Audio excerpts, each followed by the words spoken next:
שבת שלום, סופש מהמם. שמים לב שהתדר טיפה משתפר? שכל יום, לאורך כל החודש, טיפה יותר טוב, טיפה יותר מדויק, טיפה יותר רגוע, כל יום התדר קצת עולה, דברים מתייצבים. תזכרו שיש סייקלים אנרגטיים בעולם ובבפנים שלנו שאנחנו חייבים לעבור דרכם.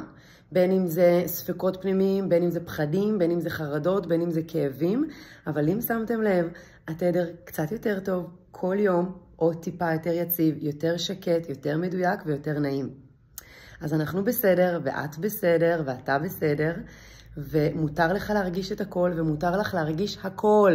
כל רגע שעולה, כל כאב, כל קיבוץ, כל פחד, כל ספק שעולה, כל רגש, מותר לך להרגיש אותו, אבל זה לא אומר שזה בסדר או שאת צריכה לפעול מהרגש הזה בחוץ.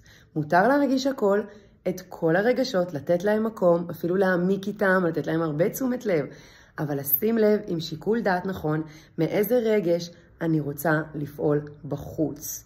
לא בהכרח מה שאני מרגישה, אני חייבת להתהלך איתו בחוץ בעולם. לא בהכרח אם אני מרגישה משהו, זה אומר שאני צריכה לפעול ממנו בחוץ, אבל מותר לי להרגיש את מה שאני מרגישה מבפנים. אז אני מאחלת לנו סופש מדהים, ותדר עוד יותר טוב ועוד יותר טוב.